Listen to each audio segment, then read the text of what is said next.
주님께서 여러분과 함께 요한이 전한 거룩한 복음입니다.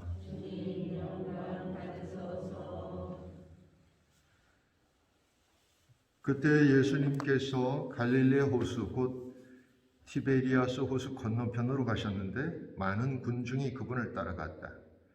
그분께서 병자들에게 일으키신 표징들을 보았기 때문이다. 예수님께서는 산에 오르시어 제자들과 함께 그곳에 앉으셨다. 마침 유다인들의 축제인 파스카가 가까운 때였다. 예수님께서는 눈을 드셔 많은 군중이 당신께 오는 것을 보시고 필립보에게 저 사람들이 먹을 빵을 우리가 어디에서 살 수 있겠느냐 하고 물으셨다. 이는 필립보를 시험해 보려고 하신 말씀이다. 그분께서는 당신이 하시려는 일을 이미 잘 알고 계셨다. 필립보가 예수님께 대답하였다. 저마다 조금씩이라도 받아 먹게 하자면 200데나리온 어치 빵으로도 충분하지 않겠습니다. 그때 제자들 가운데 하나인 시몬 베드로의 동생 안드레아가 예수님께 말하였다.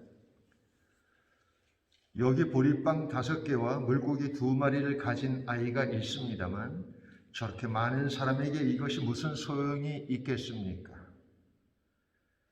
그러자 예수님께서 사람들을 자리 잡게 하여라 하고 이르셨다. 그곳에는 풀이 많았다. 그리하여 사람들이 자리를 잡았는데 장정만도 그 수가 5,000명쯤 되었다. 예수님께서는 빵을 손에 드시고 감사를 드리신 다음 자리를 잡은 이들에게 나누어 주셨다. 물고기도 그렇게 하시어 사람들이 원하는 대로 주셨다. 그들이 배불리 먹은 다음에 예수님께서는 제자들에게 버려지는 것이 없도록 남은 조각을 모아라 하고 말씀하셨다. 그래서 그들이 모았더니 사람들이 보리빵 5개를 먹고 남긴 조각으로 12광주리가 가득 찼다. 사람들은 예수님께서 일으키신 표징을 보고 이분은 정말 세상에 오시기로 되어 있는 그 예언자시다 하고 말하였다. 예수님께서는 그들이 와서 당신을 억지로 모셔다가 임금으로 삼으려 한다는 것을 아시고 혼자서 다시 산으로 물러가셨다. 주님의 말씀입니다. 참 예수님, 사실 이 빵 5개 물고기 2마리로 장정만 5,000명을 먹이시는 이 기적의 이야기는 오늘날 우리에게도 굉장히 센세이션한 이야기이긴 합니다만 당시에도 아마 결코 잊을 수 없는 그런 이야기였을 겁니다. 우리가 요즘 듣고 있는 이 요한복음은 1세기경, 그러니까 한 100년, 예수님 탄생 100년쯤 됐을 때 쓰여져 있고 가장 먼저 쓰여진 것으로 알려져 있는 마르코는 한 60년쯤 쓰여져 있는 거죠. 그러니까 이 마르코가 쓰여지고 나서 요한복음이 쓰여지기까지는 거의 40년, 40년이라고 하면 지금도 뭐 한 세대 이상, 그 옛날 같으면 한 2세대, 그러니까 할아버지가 전해주는 이야기를 듣는 정도의 시간이 흐른 다음에야 계속해서 이 이야기를 언급하고 있는 것은 이 이야기가 주는 임팩트가 그만큼 컸기 때문입니다. 5,000명이나 되는 사람들, 장정만 5,000명이라고 그랬으니까 그보다 훨씬 더 많은 사람들, 뭐 숫자는 그다지 의미가 없습니다. 당시로서는 엄청나게 많은 사람들이 이 광경을 또는 이 자리에 있었다는 것을 의미하고 그 사람들의 내면에는 이것이 엄청난 그 표징으로 또 기적으로 또 특이한 체험으로 남아 있었을 겁니다. 그러니까 그런 것들을 내가 예전에 예수님이라는 분이 있었는데 이렇게 해갖고 저렇게 해서 이렇게 됐다 하고 이제 자녀들하고 얘기하고 그 자녀는 또 그 자녀에게 얘기를 했을 겁니다. 그러면서 조금씩 뭐 이렇게 좀 덧붙여지거나 또 빼먹은 부분들도 있을지 모르겠습니다. 어쨌든 중요한 것은 예수님께서 이러한 일들을 일으키셨고 그 일으키신 이유는 과연 무엇일까 하는 겁니다.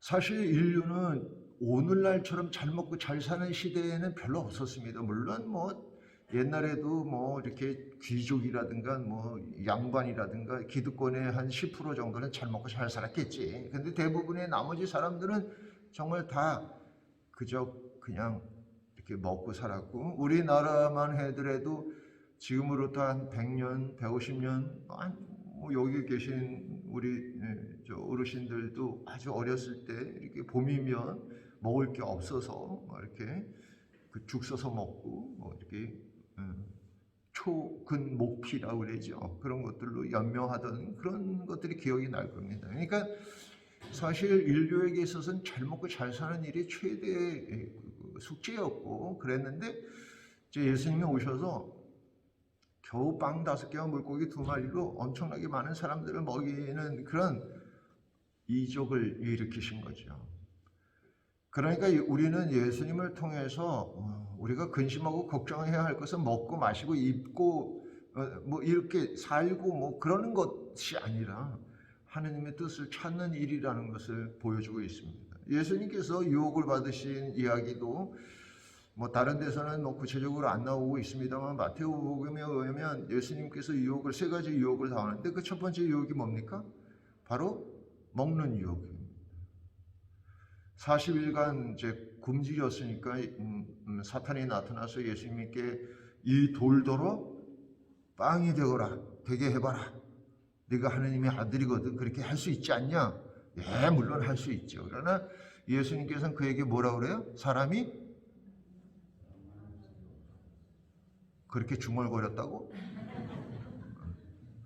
사람이 빵만으로 살지 않고 하느님의 입에서 나오는 말씀으로 산다, 이렇게 말씀하셨잖아요. 그러니까 그 이야기인즉슨 뭐냐면 빵도 중요해. 우리가 이 세상을 먹고 사는 거, 입고 사는 거, 또 뭐 이렇게 집 있고 그러는 거 다 중요해. 그런데 그거보다 더 중요한 것은 하느님 말씀에 먹고 사는 것이다.